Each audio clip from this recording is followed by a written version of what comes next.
Next 9 live देख रहे हैं आप और मैं हूं आपके साथ प्रज्ञा सिंह। बहुत बहुत स्वागत है आपका हमारे आज के इस खास प्रोग्राम में। आज के इस प्रोग्राम में बात करेंगे बीजेपी नेत्री सोनाली फोगाट की। सोनाली फोगाट के निधन को 2 महीने हो चुके हैं, लेकिन अभी तक सोनाली फोगाट के निधन की जो गुत्थी है वो यहाँ पर सुलझ नहीं पाई है।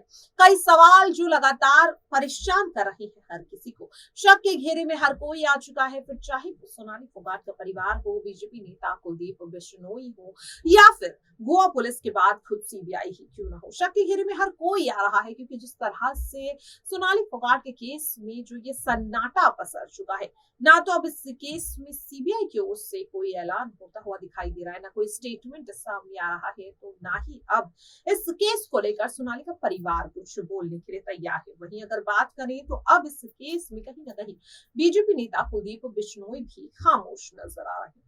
लेकिन यहाँ पर सवाल ये उठ रहा है कि आखिरकार फिर किस आधार पर सुधीर सांगवान अपने आप को बेगुनाह बता रहा है।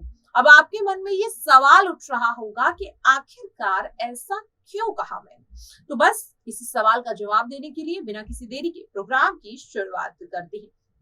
दरअसल आपको बता दें कि सोनाली फोगाट का जो निधन है वो बीती 22 अगस्त की रात को हुआ। उनके निधन की पुष्टि सुबह 23 अगस्त को गोवा के हॉस्पिटल में डॉक्टर्स ने कर दी थी। लेकिन यहाँ पर निधन की वजह उनके पर्सनल असिस्टेंट सुधीर सांगवान ने बताई कि उन्हें हार्ट अटैक आया। लेकिन डॉक्टर्स ने पहली ही नजर में ये कंफर्म कर दिया कि सोनाली की जान हार्ट अटैक की वजह से नहीं गई है, बल्कि उनके शरीर पर जो 46 चोटों के निशान मिली वो उनकी जिंदगी खत्म होने का कारण है। लेकिन आखिरकार ये सवाल क्यों उठाया जा रहा है कि सुधीर सांगवान खुद को बेगुनाह बता रहा है। दरअसल आपको बता दें कि गोवा के एनडीपीएस कोर्ट में सुधीर सांगवान जो इस केस में इस वक्त मुख्य आरोपी के तौर पर जाना जा रहा है। तो आपको बता दें कि इस केस में एनडीपीएस कोर्ट में सुधीर और उसके साथी सुखविंदर की पेशी हुई थी। इस दौरान दोनों के वकील भी मौजूद रहे और यहाँ पर सुधीर और सुखविंदर के वकीलों का कहना ही नहीं बल्कि वकीलों का ये दावा है कि सुधीर सांगवान और सुखविंदर इस केस में पूरी तरह से बेगुनाह है। यहाँ तक कि उनका तो ये कहना है कि सोनाली की जान हादसे की वजह से गई है, उनकी जान नहीं ली गई। ये दावा करते हुए नजर आ रहे हैं सुधीर के वकील।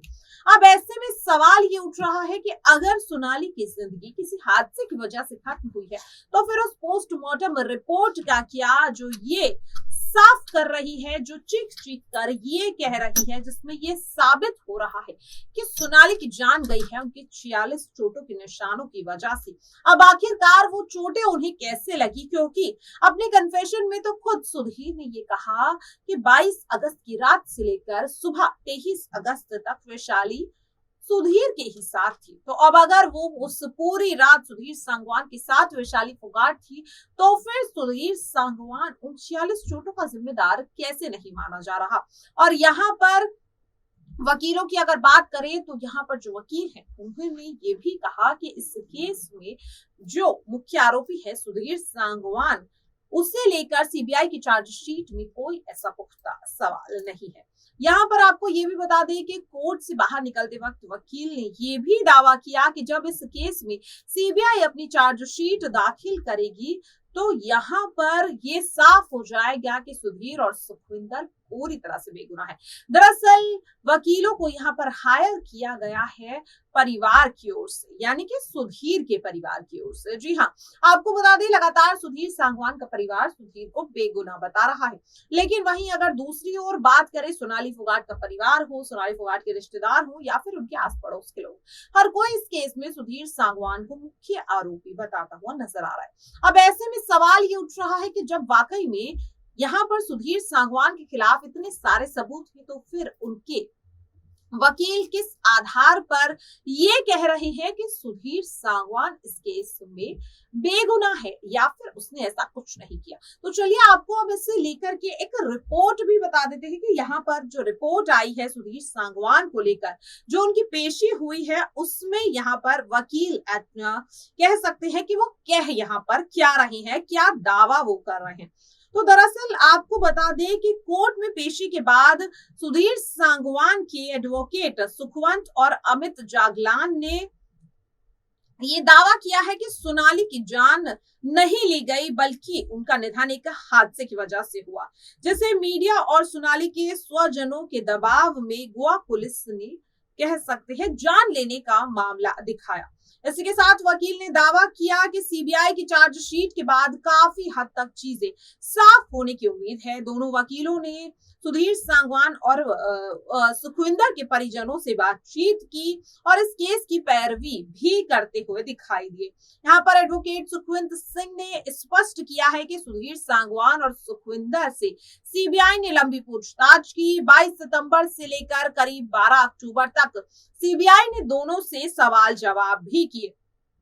सीबीआई की चार्जशीट को लेकर जब सवाल पूछा गया तो जवाब में यहाँ पर वकील कहते हुए नजर आए कि सीबीआई अपनी जांच लगभग पूरी कर चुकी है और अब सिर्फ इंतजार है कि आखिरकार चार्जशीट कब दाखिल होगी। और जब मीडिया ने वकीलों से यह सवाल पूछा कि चार्जशीट सीबीआई कब दाखिल करेगी, तो यहाँ पर उनका कहना है कि दिवाली के बाद सीबीआई चार्जशीट दाखिल कर सकती है। अब ऐसे में सवाल ये उठ रहा है कि सीबीआई की ओर से तो कोई ऐसा ऑफिशियल स्टेटमेंट नहीं आया है जो इस बात को साफ करे कि उनकी चार्जशीट के मुताबिक सुधीर सांगवान इस केस में बेगुनाह है। फिर आखिरकार किस आधार पर वकील इतना बड़ा दावा कर रहे हैं, लगातार ये सवाल हर किसी को परेशान कर रहा है। अब ऐसे में कहीं ना कहीं ये लग रहा है कि जो इस केस में भविष्यवाणी कुलदीप बिश्नोई ने की थी, यानी कि उनकी वो भविष्यवाणी जिसमें वो कहते हुए नजर आए थे कि एक बार आदमपुर सीट पर चुनाव साफ हो जाए, चुनाव हो जाए, उसके बाद आरोप लगाने वाले और आरोप दोनों गायब हो जाएंगे। और अभी तो आदमपुर सीट पर चुनाव की सिर्फ घोषणा हुई है, नामांकन हुआ है और अभी से आरोप लगाने वाले और जितने भी आरोप हैं वो सब कम होते हुए नजर आ रहे हैं। तो जहां वकीलों की ओर से इतना बड़ा दावा किया गया, तो वहीं दूसरी ओर परिवार इस केस में खामोश नजर आ रहा है, चुप्पी साधता हुआ नजर आ रहा है। अब ऐसे में देखने वाली बात यह होगी कि आखिरकार सोनाली फोगाट के केस में चल क्या रहा है। जहां एक ओर परिवार खामोश है, परिवार कुछ बोलने के लिए तैयार नहीं है, तो वहीं दूसरी ओर सुधीर सांगवान और सुखविंदर के वकील इतना बड़ा दावा कर बैठे हैं। यहाँ पर सवाल अब कुलदीप बिश्नोई को लेकर भी उठ रहा है, यहाँ पर सीबीआई को लेकर भी सवाल उठ रहा है कि आखिरकार 1 महीने से ज्यादा इस केस में छानबीन करते हुए हो गया, लेकिन अभी तक स्टेटमेंट क्यों सामने नहीं आया, चार्जशीट कब दाखिल होगी, इसे लेकर भी सीबीआई की ओर से कुछ कहा नहीं गया है। अगर यहाँ पर बात करें तो 2 महीने सोनाली के केस को होने वाले हैं, माफ कीजिएगा, यहाँ पर सोनाली के केस को 2 महीने हो चुके हैं, लेकिन सोनाली फोगाट के निधन के पीछे की असली वजह अभी तक सामने नहीं आई है। अब ऐसे में देखने वाली बात यह होगी कि क्या सोनाली फोगाट को इंसाफ मिल भी पाएगा या नहीं। इसे लेकर आपकी क्या राय है, कमेंट बॉक्स में जरूर लिखिएगा। आज के लिए इस खास वीडियो में इतना ही, मुझे दीजिए इजाजत, नमस्कार।